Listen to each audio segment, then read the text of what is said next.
దేవాని స్పర్శతో నన్ను కరుణించుము, దేవాని స్పర్శతో నన్ను దీవించుము, దేవాని స్పర్శతో నన్ను తాకుము. జేఎంజే దివ్యవాణి వీక్షకులకు స్వాగతం, సుస్వాగతం.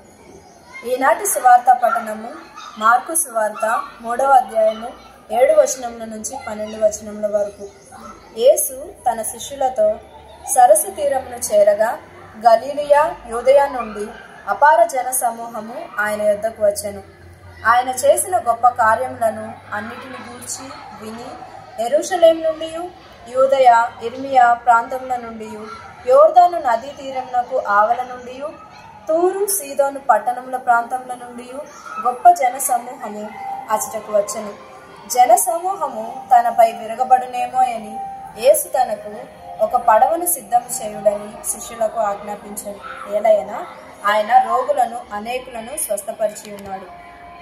యేసు రోగులను స్వస్థపరిచాడు.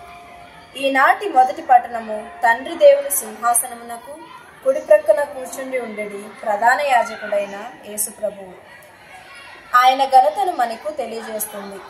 ఆయన శాశ్వత జీవి అని, మనలను రక్షించే సమర్థుడని, ఆయన తనను తాను మన కొరకు రక్షణ బలి సమర్పించుకున్న యాజకుడని, ఆయన పరమ పవిత్రుడని ఈనాటి పట్టణం తెలియజేస్తుంది.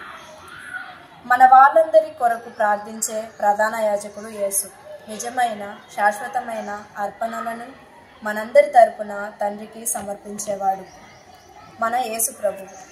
మనము ఆయన యందు సంతోషించాలి, విశ్వాసం ఉంచాలి. ఈనాటి సువార్తలో జనం మధ్య ఉంటూ రోగులను స్వస్థపరిచి ప్రేషిత కార్యాన్ని కొనసాగించిన యేసు తీవ్రమైన వ్యతిరేకతను కూడా ఎదుర్కొన్నారు. గలిలయ ప్రాంతం మెస్సయా ఆవిష్కరణకు వేదికైంది. దైవరాజ్యంగా భవిష్యత్తులో రాబోయే శ్రీ సభకు నాంది పలికింది. గలిలయ యూదయ ప్రాంతాలలో సరస్సు తీరాన యేసు శిష్యులతో కలిసి విడిది చేసేవారు. అప్పుడప్పుడు యేసు ఒంటరిగానే శిష్యులతో ప్రార్థన చేసుకోవడానికి వెళ్ళేవారు. అక్కడ తన జన సమూహము ఆయన వెంటపడ్డారు. యేసు గురువుగా, రక్షకుడుగా ఎంచుకున్నవారు ఆ గురువు సమక్షంలోకి రాకుండా ఎలా ఉండగలరు? తన కోసం వచ్చిన జనులను యేసయ్య ఏనాడు నిరుత్సాహపరచలేదు. యేసు చేసిన ప్రసంగాలు, క్రియలు, అద్భుతాలు గూర్చి విన్నవారు యేసు దగ్గరకు రావాలని కాంక్షించేవారు. కాబట్టి యేసు తన దగ్గరికి చేరుకున్న జన గుంపులలో ఎటువంటి వివక్ష చూపలేదు. దేవుని రక్షణ వరానికి సమస్త మానవాళి అర్హులే. వర్ణ, వర్గ, కుల, జాతి, లింగ, భాష, ధనిక, విద్య, వయస్సు మొదలగు వివక్ష మెస్సయ్యలో ఎంత వెతికినా కనిపించదని ఈనాటి తన సువార్త ద్వారా మార్కు వ్యక్తపరిచారు.